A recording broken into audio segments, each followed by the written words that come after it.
Merhabalar arkadaşlar, kanalıma hoş geldiniz. Bugün sizlere 39 numara uyumlu örgü taban anlatımını yapacağım. Daha önceki videolarımda 37-38 numara örgü taban videom var. 41-42 numaraya uyumlu videom var. Çok eski videolarda aşağılarda kaldığı için çok da sık soruluyor. Örgü taban ayak numaralarıyla alakalı sayısı kaç olmalı diye. Ben tekrar güncel demek istedim. Sizlere tekrardan çekmek istedim videosunu ve son haliyle yeni yaptığım haliyle sizlerle paylaşmak istedim. Hem de arada sizlere ayak numaralarına kaç zincirle başladığımı, kaç numaraya hangi zincirle sayılarını size vererek örelim. Yine reklama girecek. Reklam diyelim biz Nako pırlantayla öreceğim. Her zaman kullandığım ip. Her örgüye, birçok örgüye de uyumlu ipimle.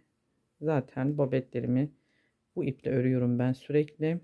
Kullandığım tığ çok ilk başladığım zamanlar 1,75 milim örüyordum arkadaşlar. Şu anda 2 milim örüyorum. Çünkü o zamanlar elim çok daha sıkıydı. Biraz daha gevşek olması için de bir tık daha kalınlaştırdım tığımı. 2 milim tığla örüyorum. Şu anda gayet de güzel. Ne gevşek ne çok sıkı bir taban elde ediyorum artık. Ben kısaca bilgileri sizlerle paylaşacağım. Öncelikle örgü tabanımızı yapacağız. Daha sonra lastik modeli patiğimizi sonraki videoda paylaşacağım. Sonra tekrar bir sonraki videoda da hazır tabana monte etmesi çok sorular soruluyor bu ara. Nasıl birleştirdiğimi patikle hazır tabanı. Sonraki videoda da onu detaylarıyla birlikte anlatacağım arkadaşlar. Hemen başlıyorum. Ben şimdi bunu 39 numara için başlıyorum. Ayak numaralarının da santimini soracak olursanız arama motorundan yazarak ayak şeması, ayak şeması tabloları karşınıza çıkacaktır. Hangi ayak numarası kaç santim olduğunu rahatlıkla bulabilirsiniz. Arama motorlarından yazarak aratıp bulabilirsiniz. Ben şimdi kendi elimin ayarına, bu el ayarına göre de değişiklik gösterebilir arkadaşlar. Çekeceğiniz zincir sayısı, tabanın büyüklüğü, küçüklüğü, eliniz sıkıysa gevşekse ona göre ben sizlere zaten gerekli bilgileri vereceğim aralarda. Tığ da önemli. Bu tığı kullanıyorum. 1,75 milimle de örebilirsiniz. Sıkıntı yok. Sizin elinize hangi tığ rahat geliyorsa onunla örebilirsiniz. Şimdi ilk önce hemen başlamak istiyorum. Şöyle sıkıca bir zincir çekerek, yani düğüm atarak başladım. İlk başta şöyle bir sıkı zincir çekiyorum. İlk çektiğimi saymıyorum.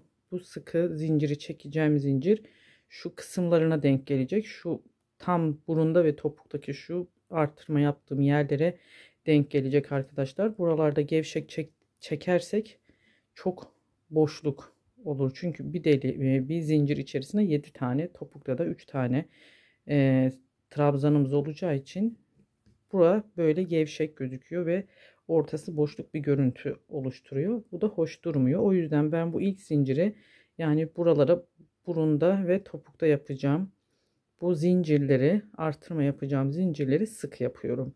Bir tane sıkı yaptım. Şimdi normal elinizin ayarı nasılsa o şekilde örün. 2 3 4 5 6 7 8, ilk zincirimi sık yaptım. 10. Bundan sonra normal ördüğümüz gibi yapıyoruz. Bu 39 numara için 49 adet zincir çektim ben. Bunu şöyle yapacaksınız.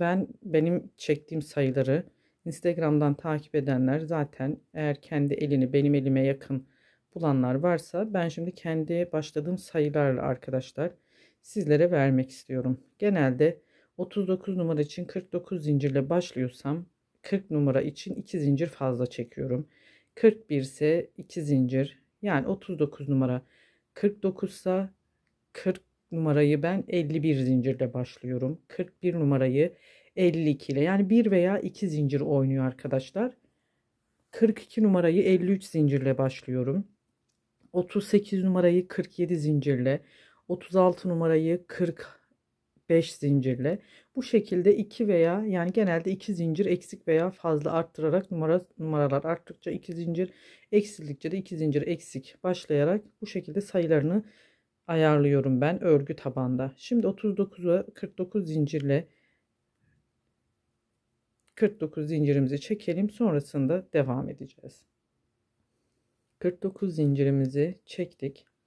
Şimdi hemen dediğim gibi burada 49'dan bir önceki zincirimizde sıkı çekersek, çünkü yanındaki zincire biz döndüğümüz zaman topuktaki arttırmayı yapacağız arkadaşlar. Şimdi ilk bir yandan sık iğne yaparak ikinci zincire sık iğne yaparak başlıyoruz. Şimdi bu taban, şu orta kısmı sık iğne ve trabzan sayısının ayarını da şu şekilde yapıyorum ben.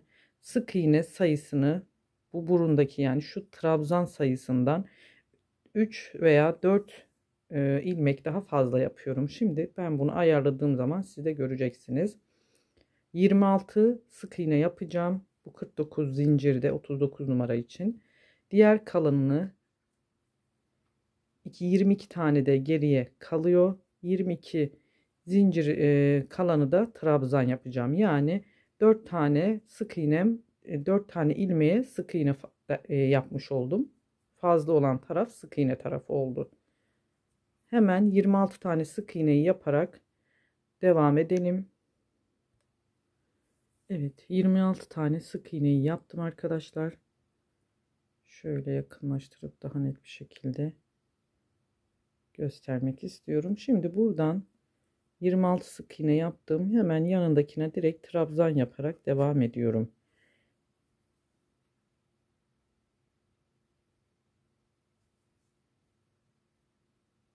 Örneğin 38 numara için 47 zincirle başladığımda ben bunun 47 zincirin 24 tanesini ya da 25 tanesini sık iğne, diğer kalan 22 tanesini de trabzan kısmını yapıyorum. Bu şekilde, yani trabzan yaptığım kısım 4 veya 3 ilmek daha az oluyor. Sık iğne olan bölümden eksik oluyor 3 veya 4 ilmek. Bu şekilde son zincir kısmına gelene kadar trabzan örüyoruz. Özellikle de yeni başlayanlar için biraz detay vermek istiyorum. Hızlıca geçmek istiyorum çünkü artık birçoğunuz biliyordur. Sadece bunu yeni başlayanlar için çok yazan oluyor. Şöyle detaylı bir video daha güncel haliyle çekmek istedim. Şu son ilk başta çektiğimiz sık bir zincirimiz vardı. Şu yanındaki, bakın arkadaşlar. Zaten bunu bir düğüm atmıştık sıkıca. Şu buradaki zincirimize kadar. Buradan sonrasını ben sayıyorum. Bir olarak bunu yani baz alıyorum. Buraya kadar örelim. Orada arttırmamızı yapacağız. Evet, sonuna geldim. Bakın burada ilk başta çektiğim şu ikinci zincir diyorum ben bunu. Bunu ilk sayıyorum. Sık olan zincirimizdi. Buraya 6-7 tane trabzan yapıyoruz. 7 tane, bakın sık olduğu için ortada gevşek bir zincir çekersek orada çok boşluk görünecektir taban ortasında. Bu da göze batıyor ve hoş bir görüntü olmuyor. O yüzden orayı sıkıp, yani diğer yerleri önemli değil. Oralarda daha bir sıkı yaparsak zincirlerimizi daha güzel, bakın gözükmüyor hiçbir şekilde çektiğim halde. Hemen bakıyorum. 1 2 3 4 5 6 7 tane zincirimiz oldu. Pardon, trabzanımız. Hemen burada yine karşılıklı trabzan yaparak devam edeceğiz. Arkadaki ipimizi de yürüterek temizliyoruz. Bakın. Her trabzan karşısına bir trabzan gelecek şekilde örüyoruz. Burada ortada gördüğünüz gibi hiçbir şekilde boşluk görüntüsü yok. İpimizi de yürüterek sık iğne olan kısma kadar trabzan örüyoruz. Her trabzan karşısına bir trabzan gelecek şekilde sayılarımızı sayarsak da 22 trabzansa 22 tane olacak. Burada da sık iğne olan kısma kadar örelim arkadaşlar. Evet, trabzan yaparak bakın karşılıklı trabzanlarımızı ördük ve sık iğne olan kısma geldik. Burada tekrar direkt sık iğne olarak her sık iğne karşısına sık iğne gelecek şekilde içlerine batarak, bakın bu kısımlarına batarak zaten o siz yolunuzu bulacaksınızdır. sıkığınız. Kolayca bakın battığım yerler belli. Sonuna kadar sık iğneyi de yapalım. Göstereceğim zaten burada arttırmalarda göstereceğim yerler arkadaşlar. Çok uzun tutmak istemiyorum videoyu.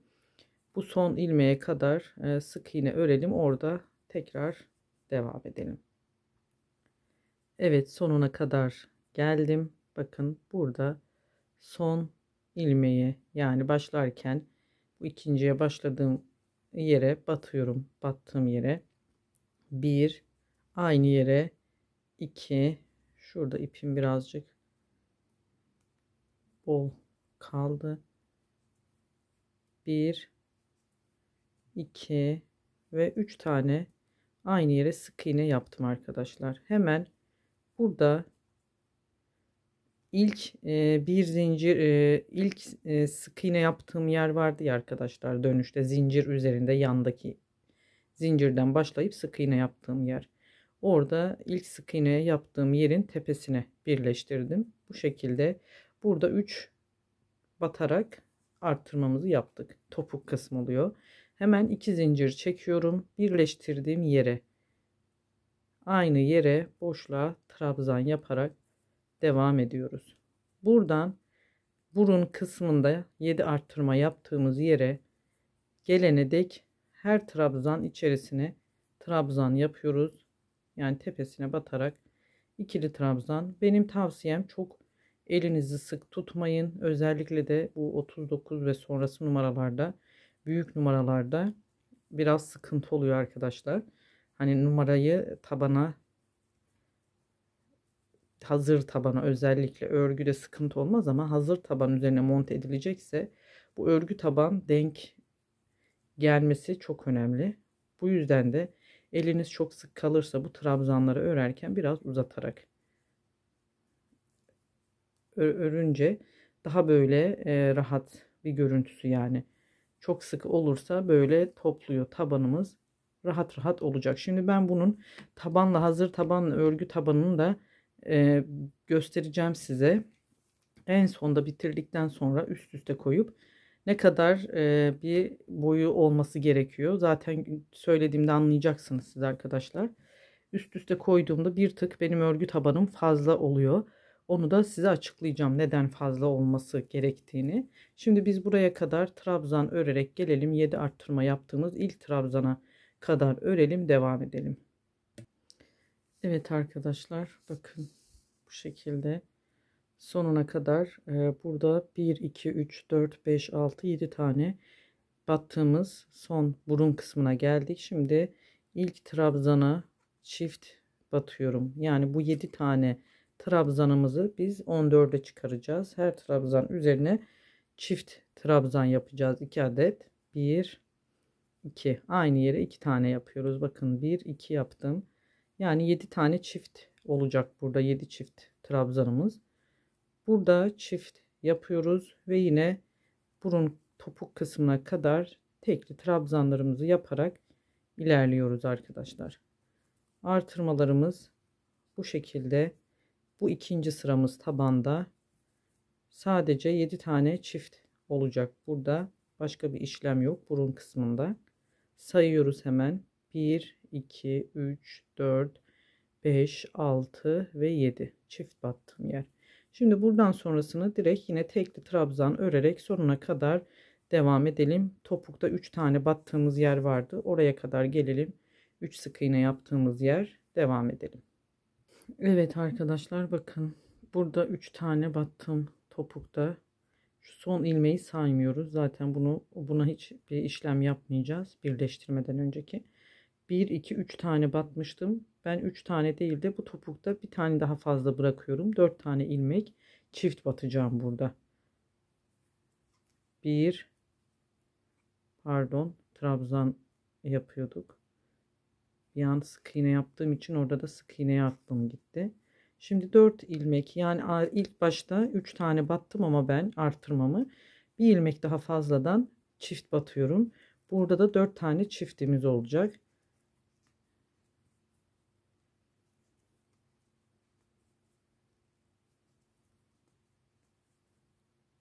Sadece ilk başlarken 3 arttırdım. Bundan sonrası 4 olacak. 4 çift yine topukta bitene kadar, son sıraya kadar bakın. Bu sonuna batmıyorum kesinlikle. Ben bitirişlerde bu sondaki dip oluyor. Buraya batarsak üst üste binmiş olacak. Sonra 4 tane 1 2 3 4 çiftimiz oldu. Hemen 2 zincir değil de bu ilk trabzanın tepesine birleştirme yapıyorum. Bakın gayet muntazam bir görüntüsü oldu. Bu ilk başta da 4 batmamamın nedeni de çok sık iğne burada çok böyle yükseklik oluyor. İlk yani şu tepede ayak rahatsız etmesin diye ben ilk batmada 3 artırmayı yapıyorum. Artırmama 4 artırmama ikinci sırada başlıyorum ben. Yani 4 tane çiftime. O yüzden de burada 4 batmıyorum. 3 batıyorum ki çok yüksek böyle yükselti olmasın. Böyle tok bir görüntüsü oluyor. Yüksek bir görüntüsü. Bu da ayak taban kısmını rahatsız edebilir. O yüzden de 3 artırma yaptım. Burada da 4 tane çift battım. Şimdi 3. sıraya başlıyorum. Yine 2 zincir çektim. Birleştirme yaptığım yere yine tam dibine batarak başlarken dibine batarak başlıyorum. Birleştirmeden önce şu dip kısımlarında yani sonda şu kısma batmadan birleştiriyorum arkadaşlar. Böyle daha güzel bir görüntüsü oluyor. Zaten ördükçe siz de göreceksiniz ne kadar muntazam olduğunu. Şimdi yine burada 7 çift yaptığım yere kadar trabzan örüyoruz. Tek tek örüyoruz bu trabzanları. Burada yine bir çift bir tek olarak artırmalarımızı yapacağız. Evet, yine geldik. Burunda artırma yaptığım yere bakın, ilk çiftim bu. Hemen ilkinden, ilk trabzanın yani ilk çiftimin ilk trabzanından çift batarak başlıyorum. Bu burunda sürekli böyle bir sonraki sırada da yine buradan başlayacağım. Bu ilk trabzanımdan çift yapmaya. Burunda sürekli ilk çiftimin ilk trabzanından çift batarak başlıyorum. İkincisine de tek yapıyorum. Bir çift bir tek oldu. Yine bir çift yapıyorum. Burada 7 arttırmamız olacak. Yani 7 tane çift yapacağız. Yine aralarda da bir tane tek. Bu şekilde devam edelim. Bir çift bir tek. Evet bakın, ilk çiftimiz bir çift bir tek, bir çift bir tek, bir çift bir tek, bir çift tek, çift tek, çift tek, çift. 7 tane çiftimiz oldu. Buradan yine topuktaki bu 4 tane çift yaptım. Bu çifte gelene kadar ilk çifte örelim. Trabzan olarak tek tek trabzan olarak örüyoruz ve sonrasında yine devam ediyoruz. Evet, topuktaki ilk çiftime geldim. Burunda ilk trabzandan başlıyordum çiftlerin. Burada da ikinci trabzandan başlıyorum arkadaşlar. Bakın bu ilk çiftim ama ilkine değil ikinci trabzanına çift batarak başlıyorum. Bunun sebebi de sonda şu son kısımdaki trabzana çift denk gelmesi. Kapattığımızda daha böyle formda oluyor, yani rahat bir şekilde oluyor birleştirdiğimizde. Şimdi orayı anlatacağım size. Bakın bir çift bir tek bir çift. Çiftimi böyle ilk çiftin ikinci trabzanından başladım. Bir tek yaptım. Bir çift yapıyorum. İlkinden başlarsak sonuna zaten arttırmış olacağız da sonuna tek denk gelmiş olacak. Hemen bakın, burayı tek, yanındakine son trabzanımıza çift batıyorum. Bir çift tek, çift tek, çift tek, çift. 4 tane çiftimiz oldu. Bu dibine zaten batmadan şunu demek istiyorum. Tek olduğu zaman bu aradaki birleştirme yeri biraz boşluk olacak. O yüzden de ben buraya çifti denk getirip biraz daha bu arayı kapatmak için bu çifti denk getirdim. Şimdi 2 zincir değil, ilk trabzan tepesine birleştirdim. Bakın daha güzel bir görüntüsü oluyor. Buraya çift denk getirmeye özen gösterin. Sayıları sayarak burayı atlamayalım. Şimdi yine ikinci zincir çekerek 3. sıraya geçtik. Aynı dibine trabzan, pardon, 4. sıramıza geçtik. Trabzan yaparak başladık arkadaşlar. Şu şekilde söyleyeceğim. Bu 5 sıradan oluşuyor bu taban. Ben bunu 43 numaraya kadar, 44 numarayı da zorluyorum. 5 sıra yapıyorum. Ama merak edenler olabilir. Çünkü 45 numara pek nadir örülen bir ayak numarası. Yani çok sık örmediğimiz standart ölçüler de çok sık kullanılan bir ayak tercihi ya da sipariş aldığımız bir ayak numarası değil. Ara ara ben de alıyorum. Hatta şu anda elimde bir tane var. Koyu ip lacivert olduğu için onun videosunu yani çekemeyeceğim. Bu elimde olan siparişim de açık renkli olduğu için sizlerle paylaşmak istedim. Eğer 45 numara ve üzeri taban örgü tabanlı babet, erkek babeti yapacaksanız bu örgü tabanın sırası 5 değil de 6 sırada yapıyorum ben. 6 sırayı da yine 3 tek bir çifte bitiriyoruz normalde. 5 sıralı tabanlarımızı, artırmalarımızı burun ve topukta.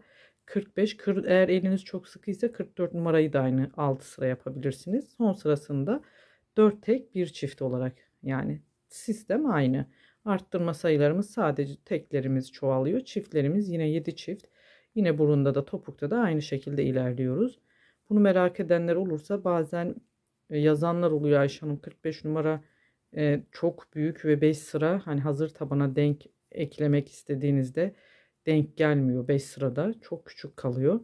O yüzden 5 sıra değil de ben 6 sıra örüyorum. 45 ve sonrasını eğer eliniz çok sıkıysa 44 numarayı da 6 sıra yapabilirsiniz arkadaşlar. Şimdi burun kısmına kadar bunun bilgisini de vermiş oldum. Devam edelim yine arttırma yerine kadar. Sonrasında birlikte örelim. Evet arkadaşlar, bakın yine geldik sonuna. Yani burun kısmındaki ilk çiftimin ilk trabzanına yine çift olarak batıyorum.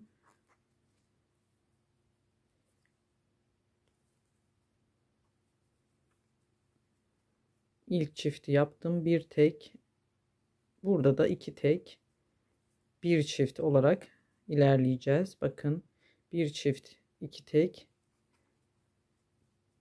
bir çift, iki tek. Yani alt sırada bir tek bir çiftti. Sadece teklerimiz burada fazlalaşacak. İki tek, bir çift, iki tek. Üçüncüyü çift batıyoruz aynı yere. Yine burada da aynı 7 tane çiftimiz olacak. Aralarda da 2 tane tek. Başladığım yeri gösterdim. İlk çiftimin ilk trabzanına çift yaparak başladım.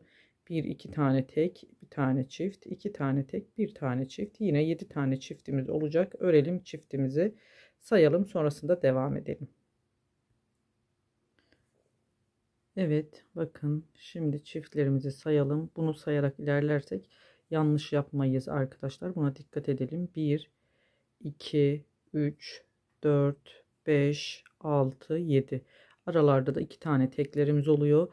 Bundan sonrasını yine topuktaki arttırma yerine kadar trabzan olarak örelim ve sonrasında devam edeceğiz.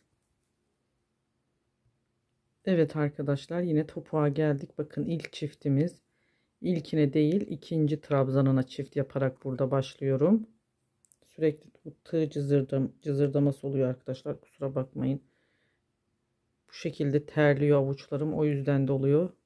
Affınıza sığınıyorum.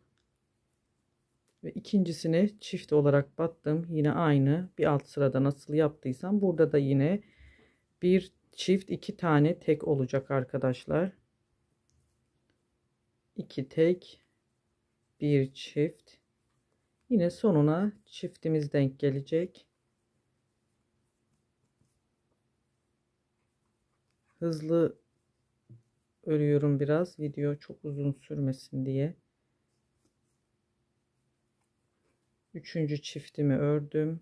Son 3 ilmeğim kaldı. 2 tane tek yaptım ve sonuncusuna da yine çift denk getirdim. Hemen dibine batmadan, 2 zincir değil, ilk trabzanın bu şekilde tepesine birleştirme yaptım. 2 zincir çektim. Son sıramıza geçtik. Yine dibine trabzan yaparak başladım. Sonuna, burun kısmına kadar, arttırdığımız yere kadar trabzan örüyoruz tek tek ve orada devam ediyoruz. Yine ilk arttırmamıza, ilk çiftimize geldik. Son sıramız. Burada da yine bir çift yapıyorum. İlk trabzanına çiftimizin burun kısmındayız. 3 tek yapıyoruz. Bir çift 3 tek. Dediğim gibi bu 43 numaraya kadar 5 sıra yapabilirsiniz. Eğer 44 eliniz sıkıysa 44 numarayı. Ben 45 ve üzeri numaralarda bir 6. sırayı yapıyorum örgü tabanda. Hazır tabana da birleştireceksem bu şekilde yapıyorum. Zaten küçük kalıyor. Siz de sürekli yapan arkadaşlarım da bilecektir. Ya da elinde babetle patikle uğraşan arkadaşlarım, örgü öğren arkadaşlarım bunu bilir. O yüzden de 6. sırayı da 4 tek bir çift olarak devam ettirip artırmayı bu şekilde yaparak tabanınızı tamamlayabilirsiniz. Şimdi biz ne yapıyoruz? Burada 39 numara için 3 tek bir çift olarak bunu tamamlayacağız. Burun kısmında da yine 7 çiftimiz olacak. Artırmalarımız bu şekilde devam ediyor. 6. sırada da 4 tek bir çift. Eğer 6 sıra yapacaksanız 44 numara ve üzeri 45 numara büyük oluyor. Onları da 6 sırada tamamlayabilirsiniz tabanınızı. Hemen artırmalarımızı yapalım. 1, 2, 3, 4 tane daha çiftimiz olacak. Sonrasında topuk kısmına kadar gelelim. Ve burada zaten tabanımız bitmiş olacak. Orayı da göstereceğim. Devam edeceğiz. Evet, sonuna geldik. Bakın şöyle göstereyim. Burunda yine 7 tane çiftimizi yapmıştık. 1, 2, aralarda 3 tane tek, 3, 4, 5, 6, 7. 7 çiftimizden sonra buraya kadar normal tek trabzan ördük. Ve burunda da topukta da ilk çiftimizin ikincisine çift olarak örüp burada da 4 tane çift, 3 tane aralarda da tek yaparak ilerleyeceğiz arkadaşlar. Hemen şimdi bunu bitiriyorum. Ben burada kesiyorum. Bu tabana lastik model babeti yapacağım için işlemim sadece bu kadar. Bazı modellerde direkt devam ediyorum arkadan kesmeden. Yan taraftan başlayacağım için lastik modeli ben tabanı burada noktalıyorum. Onu da bir sonraki videoda yeni başlayanlar varsa lastik model babetinde videosunu taban üzerine yine aynı bu taban üzerine sonraki videoda sizlere detaylı bir şekilde son haliyle güncel yaptığım haliyle sizlerle paylaşacağım arkadaşlar.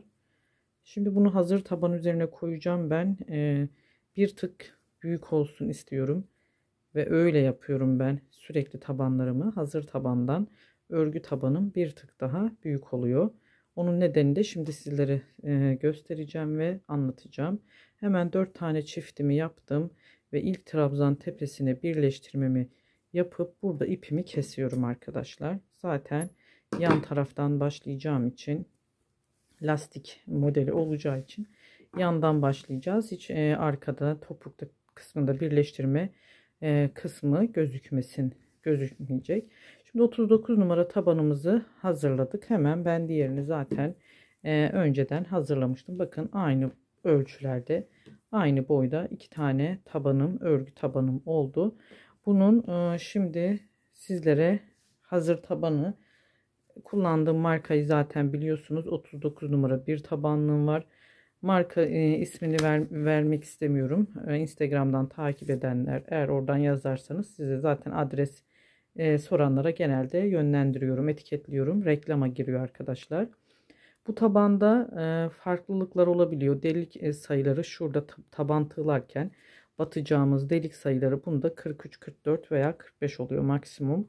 Araları biraz daha seyrek oluyor arkadaşlar. Zaten sonraki videomda lastik modelini bir sonraki videoda da tabana birleştirme videosunda taban tığlamayı da göstereceğim. Yani bu videomu izleyen arkadaşlar merak ediyorsanız sonraki videolarımda bunu aşama aşama ilerleyeceğiz. Çünkü videoya bir tane komple babeti sığdırmak çok uzun zaman vakit alıyor. Hem benim zamanım alıyor. Fırsatım o kadar olmuyor. Hem de video sizi sıkmasın. O yüzden de böyle bölüm bölüm sırasıyla yeni başlayanlar için de daha anlaşılır olsun istiyorum. Önce örgü tabanımızla başladık. Örgü tabanımızı eğer sadece siz patik olarak örmek isterseniz zaten modelimi bir sonraki videoda patik olarak direkt tabanın çevresine lastik modeli yapacağız. Patik olarak üzerine herhangi bir aksesuarla süsleyebilirsiniz. Ama hazır taban üzerine yapacak olan arkadaşlarım, izleyicilerim veya takip eden abonelerim, şöyle bakın.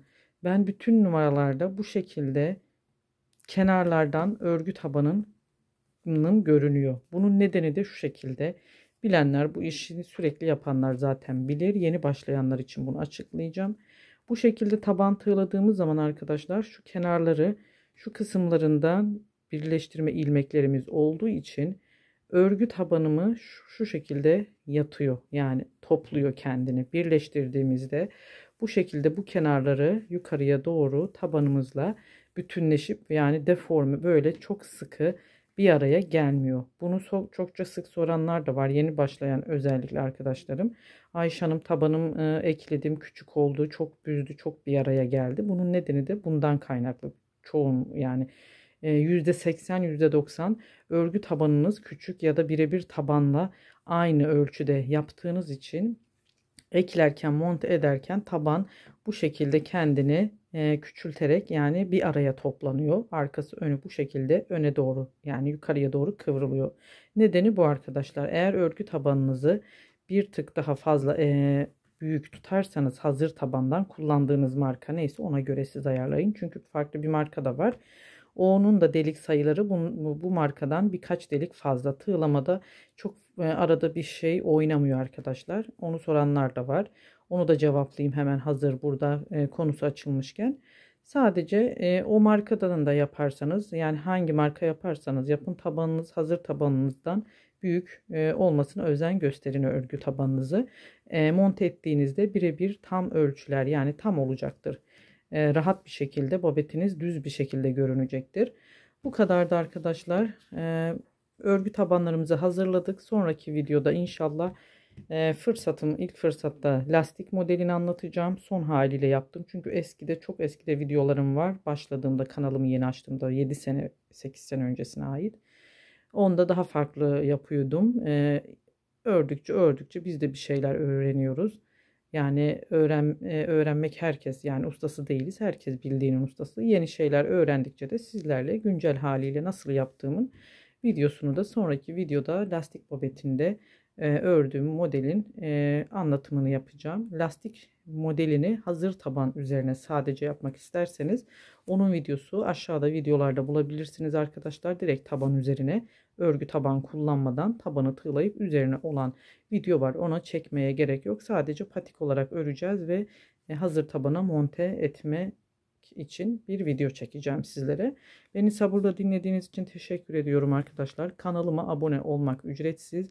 Abone olarak, beğeni ve yorum yaparak da desteklerinizi bekliyorum. Bildirim zil görsellerini de basılı tutarak basarsanız bildirimlerinizi açık tutup çektiğim videolardan da ilk siz haberdar olabilirsiniz. Başka bir videoda görüşmek ümidiyle. Hoşça kalın. Allah'a emanet olun.